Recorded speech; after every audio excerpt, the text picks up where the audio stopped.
I'm not in a not. rush. I have specifically not. I have specifically not done this. And there's been two prominent cloutertarians that I have outed recently. Peter Quinones said that he is not an anarchist anymore because he wants to be able to control businesses forcibly to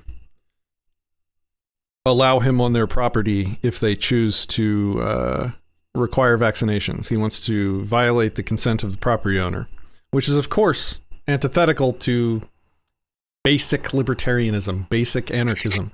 He's making himself the de facto ruler of that property the moment they choose to use their property or make rules for their property in which he disagrees with. Do I think the rules are dumb? Of course I do. Do I think people have the right to make dumb rules for their property? Of course I do. I wouldn't be an anarchist, wouldn't be a capitalist, I wouldn't be a libertarian if I thought differently. And what we're finding is, and I'm still searching, I'm soul searching for the reason why this is the case, but there's just been a wave of these libertarians that just, they come through, they get a bunch of clout, they build up an audience, and then all of a sudden they're no longer libertarians or anarchists anymore. What was the other one? Said he wasn't a libertarian anymore. What was his name? Oh God, there's been so many. I know. Are you and talking? Yeah. And I'm doing a good job of outing him on Twitter lately. You listed two, and I know I've seen more than that. I've seen people retweeting them. I just usually scroll past it. I'm like, oh, another one bites the dust, you know? Yeah, it's just these little micro authoritarians are getting brought out in people over this COVID stuff. So to try to be like we were with the essay, and to try to be as charitable as possible, I understand why these people are frustrated. I really do.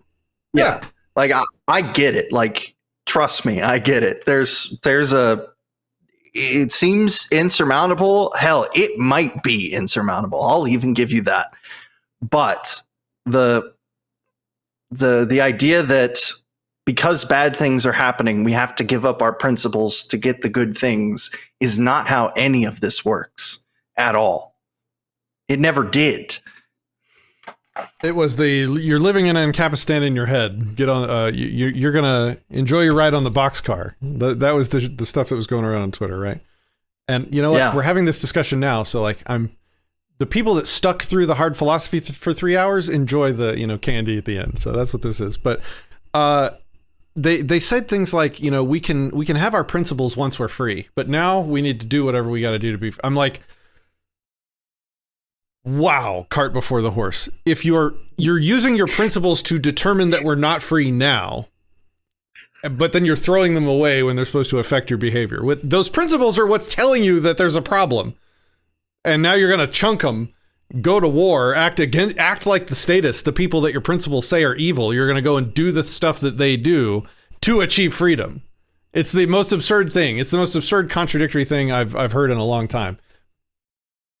This is why I spend so much time nitpicking language and the fundamental details, because I genuinely believe that once people really understand why things are the way that we advocate for them to be, like the fundamental principles behind why we believe voluntarist or anti-subjectivist positions to be the I like it. It's growing on me. It's growing on me. Yeah.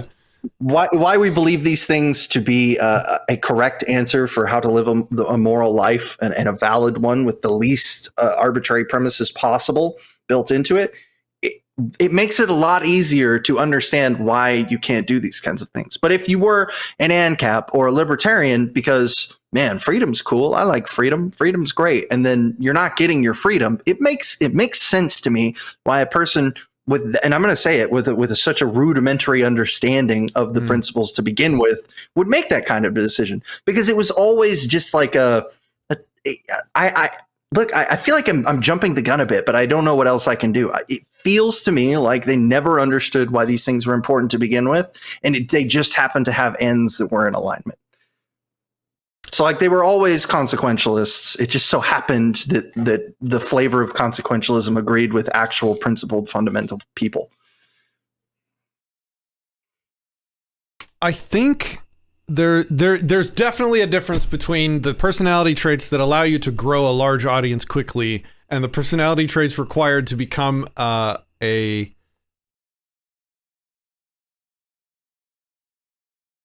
accomplished, studious? knowledgeable philosopher. Like there's a difference there. There's I don't know if I don't think they're mutually exclusive, but I certainly don't have both, right? So let's just acknowledge my own weaknesses. But that's fine. Like there's these people that sort of discover, like I don't want to speak ill of everybody, but there's people that have recently like flipped from being a Trumper, a MAGA Republican. They've discovered liberty. They've discovered anarchism, and they're just on this tear. And I guarantee you, I've seen it happen so many times. Like, wait a year, wait 2-3 years max, and they're going to be on to the next thing. They're going to have discovered the next thing that feels right, because they're making their philosophical decisions and holding their positions based on their feelings and not reasoning their way to it as best as possible. So I can just see it coming. And I think we're just seeing a big wave of it. And it's all hitting because we're in this exigent circumstance of COVID. These regulations are just screwing with everybody's lives. And, you know, I hate these businesses that are capitulating. They're not resisting. They're choosing to defend themselves from the threats of government by capitulating and by acquiescing to the threats. And while that is a method of defense for them, it is complying with the aggressor is a form of self-defense. And it is their right to choose how they defend themselves and their property and their business. It's their right. It's their property. And if complying, they think, will lead them to have their property aggressed on the least, it's their right and their decision to make it, even though I hate it. I don't shop at places that require masks. I will never patronize a place that has the audacity to demand that I be vaccinated to enter I just won't go. I will never do that. I will go farm in the middle of nowhere if that's what it takes. That's how strongly I feel about it. And that's how much I dislike the companies that do it. But I don't have to like people to respect their rights. In fact, what I like and don't like is completely immaterial. If I want those people to respect my rights, I have to respect their rights and their property. Now, of course, the first thing that somebody says after that is, well, these mega corporations are in bed with government, so that's not really private property anymore. It's a Motte and Bailey that happens now in this discussion, and it happens in real time on Twitter. Motte and Bailey is when you tactically alternate between two arguments. There's an argument that's easily defended, that isn't very extreme, and there's a very extreme argument that's almost impossible, maybe even impossible to defend. And so you start out by taking the extreme, hard to defend argument, and then when I show how it's easily flawed, you rhetorically flip back to the Motte, the easy to defend one. And that's what's happening here. So like when I say that companies, property owners, anyone, and when I say company, I just mean us, people like us. My house is equivalent to my business, is equivalent to any other property I own. When I say that I have the right to determine how I defend myself against government violence, and if my chosen method of defense is capitulating to keep from getting attacked or having my property destroyed, and when I say that that's my right to do so, and people then, so I have successfully destroyed, in my opinion, shown why it is unlibertarian to aggress against people's property rights when they're choosing their method of self-defense. And then you switch the argument to megacorporations that are involved, that are woven into the government. Well, that's a different argument. I'm not defending those people. I'm not defending Walmart that points government guns at people to maintain its monopoly. I'm not. I don't care. Like, I think if you can show, and that's the point, it has to be case by case. It has ethics function individual to individual, case by case. You can't just say megacorps and then hashtag tread on them. Like you have to show case by case, owner by owner, property owner by property owner, individual to individual. And if you can make the case that Walmart takes stolen money in the form, from the government, tax money from the government, if you can show that they've helped enact legislation that gives them an advantage, fine. Trespass. Don't wear a mask in there. Walk in, lie and walk in there unvaccinated, if they were to require such a thing. I don't care. Like if they're going to use force on you, who cares? Do whatever you need to do. But that's not what I'm talking about. Get out of the Motte. I'm talking about the Bailey, right? Like 95% of companies out there are not actively in bed with the government. They're not megacorps that are, you know, passing legislation to maintain a monopoly. That's what I'm talking about. Those people all have a right to make rules on their property. Yeah, rant over. Go ahead. There's one protraction I've seen since we're, you know, we gotta use as many big words as possible today, right? The one that I've seen was an example of a gas station. He was talking about how, I can't even go into the store and buy a pack of cigarettes without being taxed and without having to wear a mask or get vaccinated and blah, blah, blah. For too long, they won't allow me inside at all. And I was like, okay, well, he started with the Bailey, and I was like, before retreating to the motte. And so I asked him, like, do you think your local Valero is in bed with the government? And he's like, oh yeah, well, Valero buys their gas from blah, blah, blah, blah, blah. And I'm like, do you think that the guy who owns that store, who's trying to make his 20 cents or whatever on the gas that he gets from the company that was chartered to him by somebody, like, I feel like you have to abstract these things onto so many levels to try to justify, like, violating their property rights. Like, I can't help but wonder where the intentions are, really. Like if this was your business and you had even let's say your company uses AWS, which AWS is used by the majority of the United States as networking services. Does that mean that your company is now in bed with the company is now in bed with the company that's in bed with the government? So by this trickle down effect, your property rights can be violated.